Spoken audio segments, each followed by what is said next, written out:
Hi, I'm Mr. Castor from Milton Middle School, and you're watching West Virginia History in 2 minutes or less.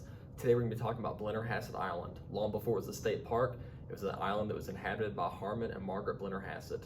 They have an interesting story. Let's check it out. Harman Blennerhassett was born around 1767 in England, though his family was from Ireland.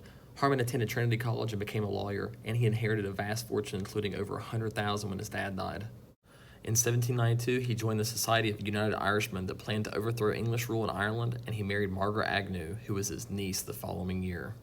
In 1796, the couple moved to the United States from Ireland to escape arrest for his attempt to overthrow the British rule and to avoid scandal over his marriage of his niece. They bought 174 acres of land on Belpre Island in the Ohio River, previously owned by George Washington. Prior to that, it was the site of Native American villages, including Delaware Chief Nemacolin.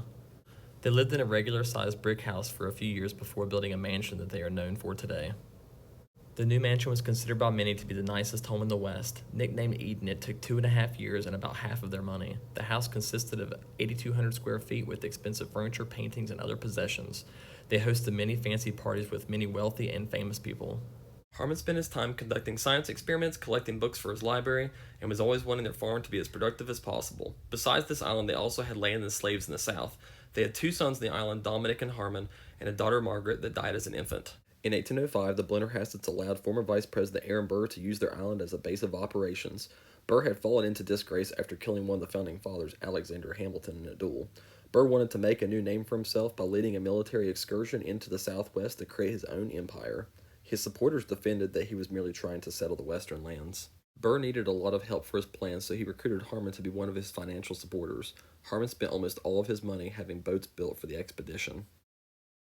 In late 1806, President Thomas Jefferson ordered the arrest of both men for treason. Harman fled downriver with his wife and kids, following a few days later. Both Burr and Blennerhassett were captured and imprisoned in Virginia's penitentiary. Eventually, Burr was acquitted, and about 2 years after the incident, Harman was as well. Marshall declared that treason requires overt action, and this incident was merely conspiracy. Harman spent the rest of his life trying to rebuild his fortune, but was unsuccessful. He returned to England in 1824 and died on one of the Channel Islands. Margaret later came back to the U.S. to petition Congress for payment of their mansion that burnt down. She won but died later that year. West Virginia has spent over $1 million in the course of 18 years reconstructing the mansion, and today it's open to over 40,000 visitors annually. For more information on Blennerhassett Island State Park, check out westvirginiastateparks.com or head over to wvtourism.com. Thanks for watching.